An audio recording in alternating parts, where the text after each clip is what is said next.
All right, let's dive right into this highly practical guide for all of us stressed parents out there who are just exhausted. Exhausted by the daily tantrums and, honestly, by the guilt of constantly losing our temper. If you're tuning into this explainer, chances are you know the drill all too well. The screaming, the crying, the sheer, utter exhaustion. Today, we're focusing heavily on how to navigate these outbursts by actually finding your own calm first and completely transforming the way you respond. Take a look at this quote. I'll be honest, I used to yell, not because I wanted to, but because I didn't know what else to do. Let's be real, if you've ever snapped over a spilled bowl of cereal or found yourself yelling about the wrong colored cup, you are absolutely not alone. It usually happens after the fourth tantrum of the morning when you've just hit your absolute breaking point. But as the author of our source material points out, yelling literally only makes the meltdown worse. Your child screams louder, they dig in harder, and ultimately, you both end up in tears feeling terrible. So the absolutely crucial question we need to unpack here is, why? Why does our instinct to loudly shut down the noise actually backfire and leave everyone in tears? Why doesn't raising our voice command the authority we hope it will? Well, to answer that, we have to completely change the paradigm of how we view a child's outburst. Which brings us to Section 1, Decoding the Hidden Meltdown. To stop the yelling, we have to look way past the surface-level behavior.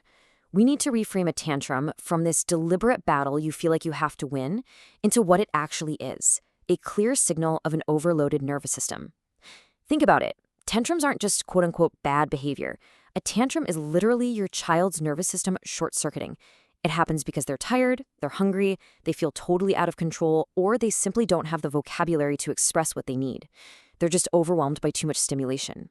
When you start seeing a tantrum as a signal rather than a targeted attack on your patience, I'm telling you, everything changes. So let's look at what actually causes that short circuit. Often the trigger isn't the blue cup itself, but hidden stressors. Abrupt transitions like moving from playing right into getting in the car without any warning are massive triggers. Giving a young child too many choices gives them a level of freedom they just aren't quite ready for. Also, kids are incredibly perceptive, right? They feel our stress and they actively mirror our tension. And finally, a lack of predictable routine makes life feel totally unpredictable for them, which leads directly to more meltdowns. Recognizing those triggers is half the battle. But what happens when the screaming actually starts? That takes us to Section 2, the core focus, finding your own calm. Think about your body's automatic reaction for a second. When the screaming starts, your heart naturally races and your voice rises to shut it down. You just want to stop the noise, right now. But we need to consciously short-circuit that parental panic, because if we join them in their chaos, we just amplify the storm. So here is an actionable, real-time physical plan for when that happens. When you feel that tension rising, step 1 is to literally count to 3 in your head to force a breath before you speak. Step 2 is incredibly powerful. Deliberately lower your voice. This actually forces your child to quiet down just to hear you. Step 3, step back physically to give yourself a tiny bit of space before engaging. And step 4 is to silently repeat your mantra. And I highly, highly recommend adopting this exact phrase. This is communication, not defiance. Repeating this in your head during a meltdown is your absolute secret weapon to maintaining your own emotional regulation. It grounds you back in reality.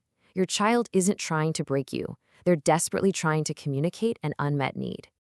Moving on to Section 3, Managing the Mid-Tantrum Storm.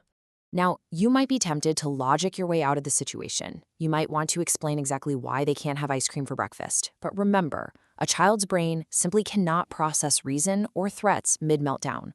When kids feel seen and understood, the need for a tantrum drops significantly. You need to get down to their eye level and offer empathy way before you offer solutions. This highlights a stark contrast between the chaotic old way and the effective new way. Don't lecture, don't argue logic, and definitely don't threaten with, if you don't stop, no TV. Instead, do stay physically nearby and calm. Do acknowledge their feelings with simple statements like, "You're upset, we can't go outside." And use very brief phrases so they feel seen and safe, like, "I'm here, you're safe." You aren't giving in, you're just showing them you're on their side. Next up is Section 4, Setting Boundaries and Prevention. Now, a really common misconception is that staying calm means letting kids just walk all over you. But staying calm doesn't mean letting them do whatever they want. We absolutely still need firm, safe boundaries. You can set a clear boundary without being loud or scary by calmly stating what isn't okay. We don't hit. Then redirect that physical energy. You can stomp your feet on the floor instead. The key here is following through calmly, every single time. Kids test limits to feel safe, and your consistency is what builds that safety. Also, remember that most tantrums can be prevented before they even start. You can prevent future meltdowns by simply planning proactive snacks because, let's face it, hunger is a massive hidden trigger, and by warning them 5 minutes before all transitions. All right, Section 5, the aftermath, repairing the relationship. Once the tantrum naturally burns out, you must intentionally reconnect. Offer a hug. Talk briefly about what happened by saying something like, "You were really mad when we had to leave the park." Then end on a positive shared activity. Read a book, draw together, or just cuddle. This essential step teaches them that conflict doesn't break the relationship. You're showing them unconditional love. So, how do we put all of this into practice? Well, you can start transforming the dynamic in your home today with these specific action steps. First, proactively identify your child's top 3 triggers. Next, religiously use 5-minute warnings before transitioning from one activity to another. Practice naming feelings out loud, even during the good moments. Make a conscious choice to lower your voice instead of raising it when tensions spike. And importantly, reconnect after every single conflict, no matter how small it seemed at the time.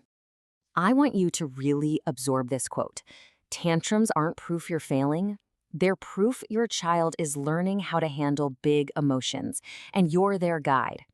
When you replace the bribes and the yelling with connection and calm self-control, you aren't just surviving the toddler years. You are teaching them essential emotional regulation skills that will last far beyond childhood. So I'm going to leave you with this final important question. The next time that cereal bowl spills or the wrong shirt is offered, take a deep breath, remember your mantra, and ask yourself, how will you choose to show up? Will you join the chaos, or will you be the calm anchor your child needs?